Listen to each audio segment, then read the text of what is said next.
Азыркы алынган акыркы жаңылыктар топтому. Жогорку соттун судьясы декларациясына 20 элиталык батирин жана люкс унааларын көрсөткөн эмес. Садыр Жапаров шайлоодогу таңдаштарын кызматташууга чакырды. Балык кармоого чыгып чөгүп кеткен кишинин сөөгү табылды. Кубатбек Боронов Финполго суракка чакырылды. Мына ушул жаңылыктар алдыдагы мүнөттөрдө толугу менен болмокчу. Кубатбек Боронов Финполго суракка чакыртылды. Мурдагы премьер-министр Кубатбек Боронов Финполго суракка чакырылды. Бул тууралуу Спутник агенттигине аталган мекемедеги маалымат булагы кабарлады. Алардын айтымында Боронов коронавирус пандемиясына байланыштуу даярдыктар боюнча суралат. Экс-премьер-министр Финполго 12 январь саат 11:00 чакыртылган. Боронов өкмөттү 2020 жылдын июнь айынан тарта жетектеген, ага чейин вице-премьерликти аркалаган. Октябрь окуяларынан кийин отставкага кеткен болчу. Булак Спутник эже. Жогорку соттун судьясы декларациясына 20 элиталык батирин жана люкс унааларын көргөзгөн эмес. Жогорку соттун судьясы Бишкек шаарында 20дан ашуун элиталык батир жана Ысык көлдүн пансионаттарынын аймагында кыймылсыз мүлккө ээлик кылган. Андан сырткары анын менчигинде бир катар люкс унаалары болгон. Бирок ал аларды декларациясында көрсөткөн эмес. Бул тууралуу маалыматты УКМКнын маалымат кызматы кабарлады. Чекстердин айтымында сатуу жана сатып алуу боюнча документтер белгисиз адамдарга катталып же болбосо такыр эле документтештирилген эмес. Мунун бардыгы кылмыштын изин жашыруу үчүн жасалган дешет атайын кызматтагылар. Бул факты мыйзамсыз баюу беренеси боюнча кылмыш иши козголуп, сотко чейинки териштирүү иштери жүрүп жатат. Ошондой эле тергөөнүн жыйынтыгы боюнча башкы прокуратура жана судьяны жоопкерчиликке тартуу үчүн жогорку соттун жүрүм-турум комиссиясына материалдар жөнөтүлөт. Аны менен бирге мыйзамсыз баюу беренесине шектелген судья байма-бай Туркия, Араб Эмираттары, Европа, АКШнын престиждүү эс алуучу жайларына барып эс алып тургандыгы маалымдалды. Булак Fox Media.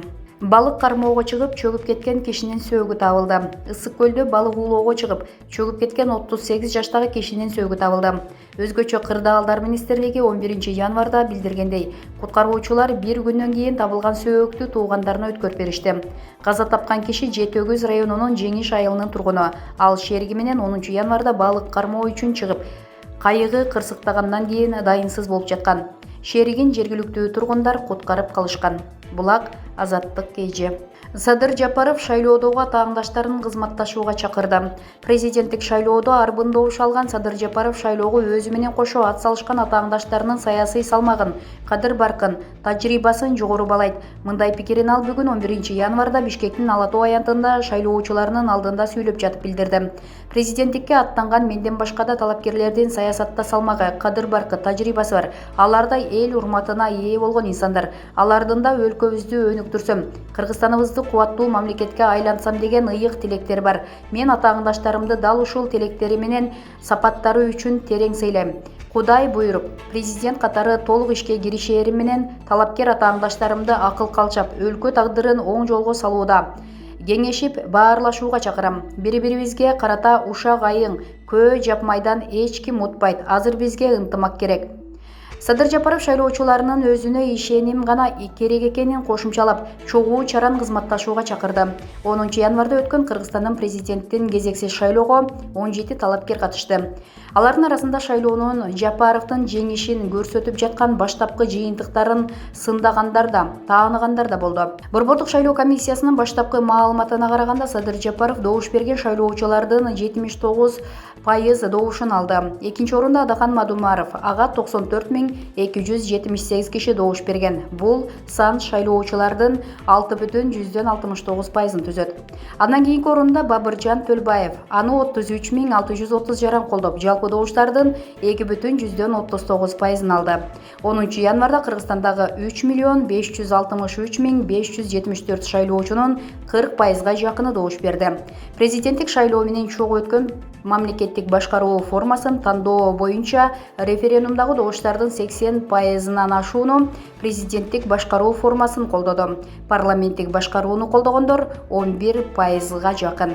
Булак Азаттык эже сайты. Мугалимдер кайрадан аттестациядан өтүп, кошумча акча ала баштайт. Билим берүү жана илим министрлиги кайрадан мугалимдерге квалификациялык категорияларды ыйгара баштайт. Бул тууралуу ведомствонун маалымат кызматынан билдиришти. Бул үчүн 2021 жылдын май айынан баштап кийинки окуу жылынын башталышына чейин мектеп мугалимдеринин ыктыярдуу аттестациясын өткөрүү пландалууда. Аттестациялоонун максаты мугалимдердин педагогикалык чеберчилигинин деңгээлин жогорулатуу, мугалимдердин профессионалдык жана инсандык өсүшүн камсыз кылуу, мугалимдик кесиптин кадыр-баркын жогорулатуу, мугалимдерди жалпы билим берүү уюмдарында билим берүүнүн сапатын жогорулатууга шыктандыруу. Квалификациялык категорияларды ыйгаруу аттестациялоонун негизинде ишке ашырылат. Кийинки окуу жылынын башынан баштап квалификациялык категория үчүн ай сайын кошумча акы төлөнүп турат деп айтылат билдирүүдө. Мыйзамга ылайык окутуучуларга кошумча төлөмдөр жумасына 20 саат иштеген үчүн төлөнөт. Жогорку категория үчүн 2000 сом, биринчи категория үчүн 1500 сом, экинчи категория үчүн 1000 сом. 2021 жылдын 4 айында январь, февраль, март, апрель айларында мугалимдерге кошумча акы үчүн республикалык бюджеттен 99 миллион сом каралды. Министрликтин маалымат кызматынан билдиргендей, соңку аттестация 2016 жылы өткөрүлүп, ошол бойдон токтоп калган. Булак Спутник KG сайты. Садыр кыргызга кырсык алып келет. Мен кутулдум, эми өзүңөр күрөшкүлө. Арстан Алай мындан ары кыргызды улуу эл деп айтпай турганын билдирди. Президенттикке талапкерлигин койгон Арстан Абдылдаев өзүнүн социалдык тармактагы баракчасы аркылуу шайлоо тууралуу пикирин айтты. Саламатсыздарбы кыргыз эли? Улуу журтум деп айтканга да болбой калды. Мындан ары кыргыз эли деп эле айтам. Кечээ шайлоо болуп өттү. Мен маани берген деле эмесмин. Бүгүн мага акыркы орунду алганымды айтышты. Сооронбай Жээнбековго доордун талабын билбейсиң. Мен сени сактап калгым келип жатат. Ошондуктан бийликти мага өткөрүп бер десем уккан эмес. Аягы эмне болгонун көрдүңөр. Бүгүн журналисттер Садыр жеңди. Буга кандай дейсиңер деп келишиптир. Садыр жеңген жок. Бир кезде Сооронбай жеңген. Соке досум бактылуу бол деп Алмазбек Атамбаев бата берген. Кийин эмне болду? Эл кыйналып 3 жылда кыргызды артка тартып койду. Эл эмоцияга түшүп ар кандай вирустар пайда болду. Ошол сыяктуу эле азыр Садыр жеңген жок. Ал кыргызга кырсык, кыйынчылык, азап гана алып келет.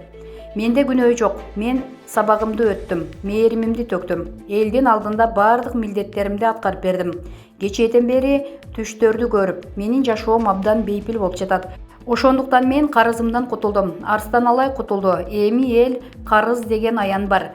Кыргыз эли, эми өзүңөр күрөшкүлө. Техника менен, бийлик менен кырсыкты, кыйынчылыкты токтотуп көргүлө.